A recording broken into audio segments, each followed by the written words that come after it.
Os inimigos desencarnados. Esse tema é extremamente importante para todos nós. Capítulo 12. O espírita que tem ainda outros motivos de indulgência para com os inimigos, sabe antes de mais nada que a maldade não é o estado permanente do homem, mas decorre de uma imperfeição momentânea e que da mesma maneira que a criança se corrige dos seus defeitos, o homem mau reconhecerá um dia os seus erros e se tornará bom.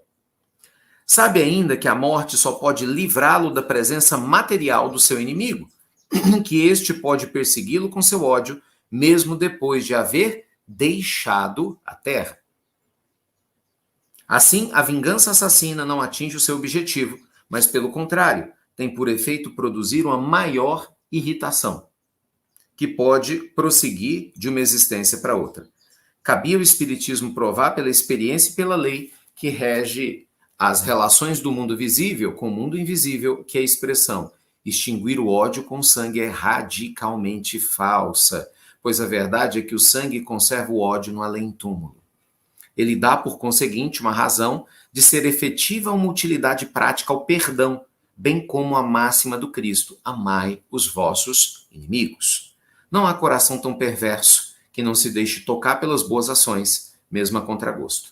O bom procedimento não dá, pelo menos, nenhum pretexto a represálias, e com ele se pode fazer de um inimigo um amigo antes e depois da morte.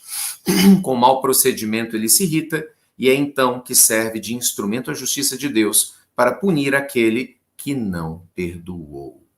Uau! Gente, Allan Kardec traz esse estudo para nós sobre os inimigos desencarnados. O que acontece? Muitas vezes a gente ouve falar que a pior coisa que pode acontecer com a gente é a morte. É porque você vai morrer, porque não sei... Não, não é a morte. A pior coisa que pode acontecer conosco é, mesmo depois da morte, a gente continuar sofrendo. A gente continuar perseguindo ou sendo perseguido por aqueles que a gente perseguiu. A carne humana, né, a morte física, não separa aqueles que se amam e nem aqueles que se odeiam. Essa aprendizagem explica muitas coisas. E se abrir para ela é fundamental. Porque, gente, boa parte das obsessões que acontecem no mundo, né, no nosso planeta, se dão por causa disso. Eu não gosto de você, você não gosta de mim, né? A gente não se entende, eu desencarno, eu vou atrás de você. Ou vice-versa. Ou então, no mundo espiritual, a gente se persegue. Olha que situação complicada, né? É muito complicado isso. Então, para você ter uma ideia, quem assistiu o filme Nosso Lar aqui? Hein? Quem assistiu o filme Nosso Lar aqui?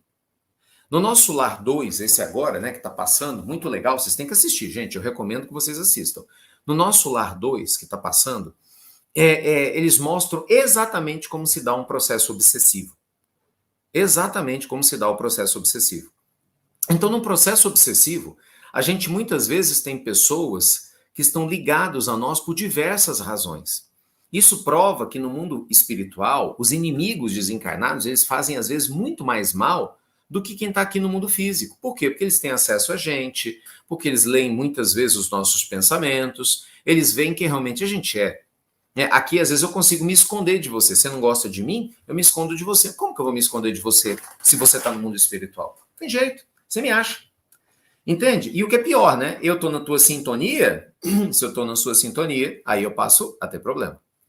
Então, gente, é muito importante que a gente tome cuidado para a gente não cair na tentação de simplesmente achar que isso é muita frescura, que isso é muita besteira, e se esquecer que nós temos sim que nos reconciliar com aqueles que estão contra nós enquanto a gente está a caminho.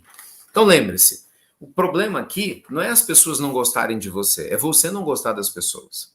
Lembre-se, né? A questão não é você não ter inimigos, é você não ser inimigo de ninguém. Porque as pessoas têm o livre-arbítrio delas. Nós temos o nosso. Então, o amor nos liberta. O amor constrói. O amor é que nos coloca numa condição maravilhosa, né, de aprendizagem. O amor é que nos coloca numa condição de vida para a gente não se perder dessa jornada de libertação. Então, veja, A gente que participa de reunião mediúnica, quantas vezes nós observamos os espíritos perseguidores, literalmente perseguidores mesmo, assim, eu vou matar fulano, eu vou fazer isso com Beltrano, e eles geram doenças, geram problemas sérios. Para vocês terem ideia, existem muitos hospitais que trabalham a parte psiquiátrica e a parte espiritual. Nós temos como referência até internacional, o Hospital Espírita André Luiz, que fica em Belo Horizonte, que é um hospital de referência, né, na área psiquiátrica, em que muitos pacientes eles melhoram depois das reuniões mediúnicas. Por quê? Porque tem um espírito que está lá fomentando o desequilíbrio psiquiátrico. Então não adianta apenas dar o psicotrópico ou trazer algum tipo de medicamento que trabalhe na questão nervosa, né, do encarnado apenas, quando a causa principal está sendo uma obsessão. Aí muitas vezes o obsessor está lá no teu lado, se mata, tira a sua vida, para que você vai ficar sofrendo aí à toa? Não é assim? Para de fazer bobagem. Você pode ter certeza absoluta. Agora no carnaval, meu filho, o que mais tem é obsessor deita e rola. Por quê? Porque é a hora que muita gente que já tem uma tendência negativa para o excesso, para o exagero, a pessoa se solta para o exagero. Então ele vai lá, agora, aproveita, bebe mais, toma todas para você esquecer aquele problema. Aproveita, sai com um monte de homem, sai com um monte de mulher, que nada, aproveita a sua vida. Ele não conta o preço que isso custa, né? Os riscos que você corre. Não, come bastante, olha, briga, você viu fulano? Olha, Beltrano, tá fazendo isso, tá fazendo aquilo. Por quê? Para que você se desequilibre. Se a pessoa não gosta de você e vê a sua tendência negativa para alguma coisa, do lado espiritual é muito mais fácil influenciar. Por isso Jesus falava, vigiai e orai.